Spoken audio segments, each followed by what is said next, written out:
अमीर ननद की गरीब भाभी। रीना एक मध्यम परिवार की लड़की थी, लेकिन उसकी भाभी शिवानी एक बड़े घर की बेटी। शिवानी की शादी अभिषेक से लव मैरिज थी। अरे भाभी, ये कितना अच्छा सूट पहना है आपने। काश ऐसा मैं भी पहन पाती। अरे क्यों नहीं रीना, वैसे भी तुम्हारा और मेरा नाप तो एक ही है, जब मन करे पहन लेना। भाभी, आपको आपके पापा ने कितने अच्छे कपड़े गहने दिए हैं। मैं उनकी इकलौती बेटी जो हूँ। बेटी तो मैं भी इकलौती हूँ, लेकिन क्या करे, पापा है नहीं, पता नहीं कैसे होगी मेरी शादी। तभी वहाँ शिवानी की सास आ जाती है। अरे क्यों नहीं करेगा भाई तेरी शादी धूमधाम से, आखिर जिम्मेदारी है तो उसकी। और वो दिन भी आ जाता है जब रीना की शादी तय हो जाती है। अभिषेक, क्या हुआ? आप इतने परेशान तो कभी नहीं दिखे, कोई बात है तो बताइए मुझे। अरे शिवानी, वैसे तो शादी का सारा इंतज़ाम हो गया है, लेकिन गहनों का रेट तो आसमान छू रहा है। कैसे क्या करूं, कुछ समझ में ही नहीं आ रहा। थोड़ी देर में शिवानी अपने पूरे गहने अभिषेक के सामने रख देती है। ये लीजिए, गहनों का इंतजाम भी हो गया। अरे नहीं नहीं शिवानी, मैं ये गहने किसी हालत में भी नहीं ले सकता। ये तुम्हारे पिता ने तुम्हें दिया था, और तुम हो कि। तभी वहां सास आ जाती है।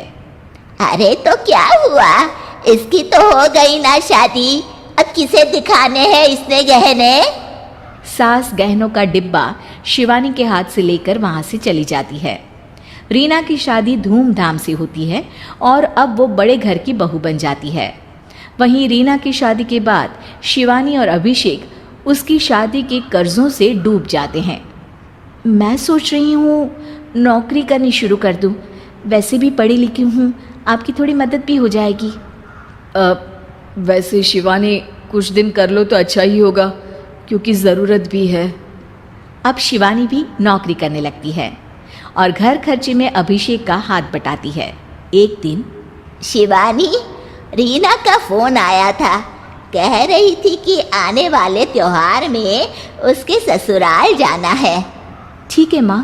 अरे ठीक तो है, लेकिन एक काम कर लेना, उसके सास ससुर से लेकर पूरे खानदान के कपड़े मिठाइयाँ सब ले आना, और हो सके तो रीना के लिए छोटे से कान में पहनने के बूंदे भी। और क्या है ना, शादी में उसे सारी बड़ी बड़ी कान की ज्वेलरी दी थी, घर में पहनने के लिए तो उसके पास कुछ भी नहीं है। शिवानी सोच में पड़ जाती है कि वो क्या करे, क्योंकि कर्जों और घर के खर्चों के बाद तो पैसे बचते ही नहीं थे। शिवानी फिर अपने पिता को फ़ोन करती है और उनसे पैसे मांगती है। देखो शिवानी, मैंने तुम्हें शादी के वक्त ही मना किया था कि ऐसे घर में शादी करनी ही नहीं चाहिए। अरे अभिषेक को शर्म आनी चाहिए जो ससुराल से पैसे मंगवा रहा है।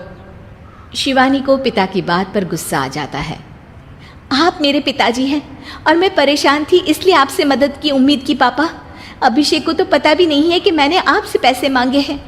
शिवानी सोचती है कि वो अभिषेक से बात करे, लेकिन फिर उसे लगता है कि वो टेंशन ले लेगा। तभी शिवानी की नज़र हाथ के कंगन पर पड़ती है, सीधे बाजार जाती है और उसे बेचकर ननद के घर ले जाने का सारा सामान लेकर आती है और सास के सामने रख देती है। हाँ ठीक है, लेकिन फल थोड़े और अच्छी क्वालिटी के होने चाहिए थे।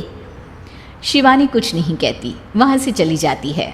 एक दिन शिवानी, रीना का फोन आया था, बहुत रो रही थी। क्यों माँ, क्या हुआ? सब ठीक तो है ना उसके ससुराल में? अरे तूने तो उसकी नाक ही कटवा दी। अब मैंने क्या कर दिया माँ? कह रही थी कि बड़े घर की बहू है भाभी, जो कपड़े दिए वो ब्रांडेड भी नहीं थे। तू तो जानती है ना उन लोगों का पहनावा कितना अच्छा है। तू तो मेरी बेटी का भला कभी सोचती नहीं। हाय भगवान, अरे बड़े घर की बहू है, इसी बात की जलन है ना तुझे, लेकिन याद रख मेरी बेटी का सोचने के लिए भगवान है, तुम लोग कभी उसका बुरा नहीं कर पाओगे। अब शिवानी के मन में सवाल था कि क्या ईश्वर सिर्फ रीना के साथ है, उसके साथ नहीं। लेकिन उसे सुकून था कि वो अभिषेक के साथ उसकी जिम्मेदारियों को निभाने में बराबरी की हकदार है। शिवानी वहाँ से चली जाती है।